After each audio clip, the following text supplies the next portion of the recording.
YouTube ప్రేక్షకులకు వీక్షకులకు అందరికీ కూడా నమస్కారం. ఈరోజు కార్యక్రమాన్ని ప్రారంభం చేసేటువంటి ముందు చక్కటి దైవ ప్రార్థనతో కార్యక్రమాన్ని ప్రారంభం చేసుకుందాం. శ్రీ విద్యాం జగదాం దాత్రిం స్వర్గస్థితి లయేశ్వరీం నమామి లలితా నిత్యం మహాత్రిపుర సుందరీం చతుర్భుజ చంద్రకళావతాం కుచున్నతే కుంకుమారాగశోనే పుండ్రకృపాశాం భుజభస్మబాణాం అస్తే నమస్తే జగదేకమాతః జ్ఞానానందమయం దేవం నిర్మలాస్ఫటికాకృతిం ఆధారం సర్వ విద్యానాం హయగ్రీవముపాస్మయే. జై శ్రీమన్నారాయణ. ఈరోజు కార్యక్రమంలో భాగంగా ముఖ్యంగా మేషాది మీన పర్యంతము ద్వాదశ రాశుల వారికి ముఖ్యంగా కుటుంబంలో ఉన్నటువంటి సమస్యలు ఏమిటి అంటే దాంపత్య విషయంలో కానివ్వండి, సోదరాభావంలో కానివ్వండి, అలాగే మరి విశేషంగా అత్తాకోడళ్ళ మధ్య సమస్యలు కానివ్వండి, అలాగే విశేషంగా కుటుంబంలో ఉన్నటువంటి సభ్యులకి ముఖ్యంగా పరిహార మార్గాలు ఏమిటి, ఏ రాశి వారికి ఎక్కువగా తరచు ఏ కుటుంబ సభ్యుడితో వివాదాలు చోటు చేసుకునేటువంటి అవకాశాలు, అలాగే చెప్పినటువంటి మాట సరిగా వినకపోవడము, దానికి తగు పరిహార మార్గాలు ఏమిటి, ఏ మరి పరిహార మార్గాలలో భాగంగా విశేషంగా హోమ పరిహారములు ఏమిటి, అలాగే ఏ విధమైనటువంటి దేవతారాధన చేసుకున్నట్లయితే వీరికి సౌఖ్యంగా ఉంటుంది, విశేషమైనటువంటి మరి కుటుంబ సభ్యులతో సంబంధ బాంధవ్యాలు బాగుగా ఉండాలి అంటే ఏ పరిహారాలు చేసుకుంటే బాగుగా ఉంటుంది అనేటువంటి విషయాలపై ఈరోజు మనం వీడియో ప్రారంభం చేసుకుంటున్నాం. మకర రాశి వారికి ముఖ్యంగా ఎవరితో సమస్యలు గొడవలకి దారితీసేటువంటి పరిస్థితులు ఏర్పడతాయి, వీటికి పరిహార మార్గములు ఏమిటి అనేటువంటి విషయాలు ఈ వీడియోలో క్షుణ్ణంగా తెలుసుకుందాం.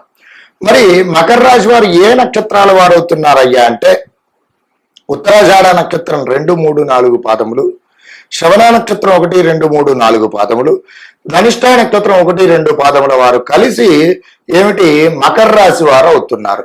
ఈ మకర రాశి వారి యొక్క జాతక లక్షణాదులు ఏ విధంగా ఉన్నాయి గమనించినట్లయితే వీరికి కుటుంబం పైన ఆప్యాయత అనురాగములు చాలా ఎక్కువగా ఉంటాయి. దాన ధర్మములు చేసేటువంటి వారు, ధర్మ కార్యక్రమములు చేసేటువంటి వారు, ధనం సంపాదించి ధర్మ కార్యక్రమాల రీత్యా ఖర్చు పెట్టేటువంటి మనస్వభావం కలిగినటువంటి వారు, విశాలమైనటువంటి నేత్రములు కలిగినటువంటి వారు, అలాగే ఏకసంతాగ్రహిణిగా వీరిని చెప్పుకోవచ్చును. మహా తెలివితేటలు కలిగినటువంటి వారు, వేద బ్రాహ్మణ భక్తి నిరతి కలిగినటువంటి వారు, స్త్రీలను గౌరవించేటువంటి వారు, అలాగే మంచి దయాదాక్షిణ్యం కలిగినటువంటి వ్యక్తులు, కార్యశీలుడిగా చెప్పుకోవచ్చును, ధర్మ నిరతులుగా చెప్పుకోవచ్చును.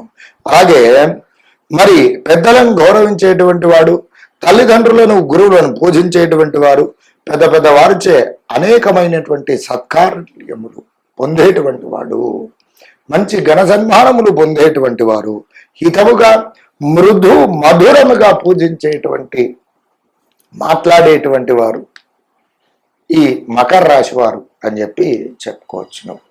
ఈ మకర రాశి వారికి ముఖ్యంగా ఎవరి చేత సమస్యలు అనేటువంటివి ఎదుర్కొంటారు అని గనక చూసుకున్నట్లయితే ముఖ్యంగా వీరికి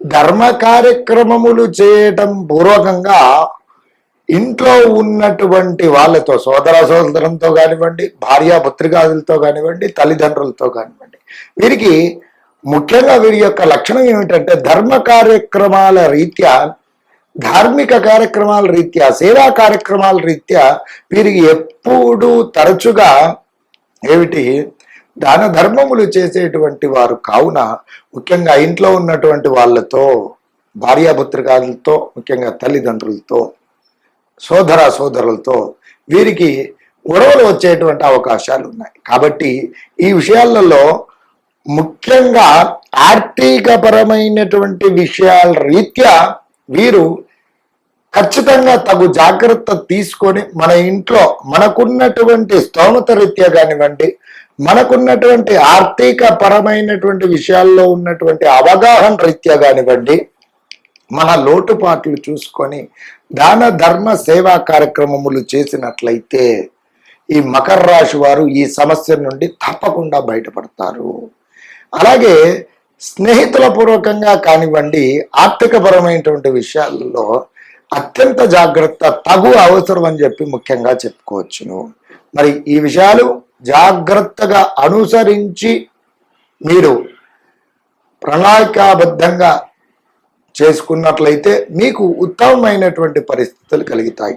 లేదా ఇంట్లో వాళ్ళతో మీకు తరచూ వివాదాలు జరిగేటువంటి, గొడవలు జరిగేటువంటి సూచనలు చాలా ఎక్కువగా గోచరిస్తున్నాయి. కాబట్టి ఈ విషయాలలో అతి జాగ్రత్త అవసరం అని చెప్పి ముఖ్యమైనటువంటి సూచనగా చెప్పబడింది.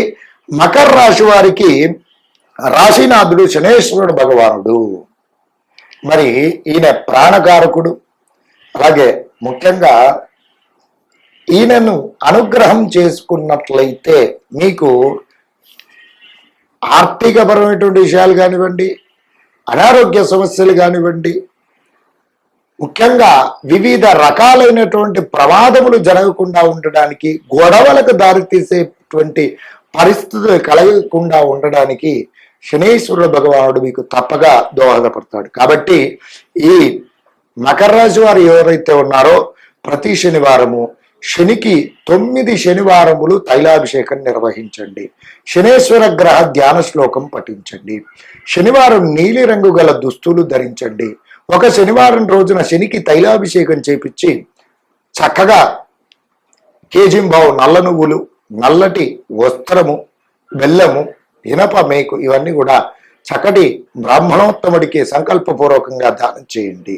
విధంగా చేసినట్లయితే శనేశ్వరుడి యొక్క అనుగ్రహం తప్పకుండా లభిస్తుంది. అలాగే శనేశ్వర భగవానికి ప్రతి శనివారములు అర్చన చేసుకుంటూ నీలి రంగు గల పుష్పాలు సమర్పించడం పూర్వకంగా ఉత్తమ పరిస్థితులు కలుగుతాయి. అలాగే నువ్వులతో చేసినటువంటి ఉండలను దేవాలయ ప్రాంగణంలో, ముఖ్యంగా ఏమిటి శివాలయంలో పంచండి. అలాగే నీలి రంగు గల పళ్ళు పేదలకు, బ్రాహ్మణులకు, వృద్ధులకు చక్కగా దానం చేయండి. ప్రతి శనివారం నీలి రంగు గల దుస్తులు ధరించడం పూర్వకంగా శనేశ్వరుడి యొక్క అనుగ్రహం లభిస్తుంది.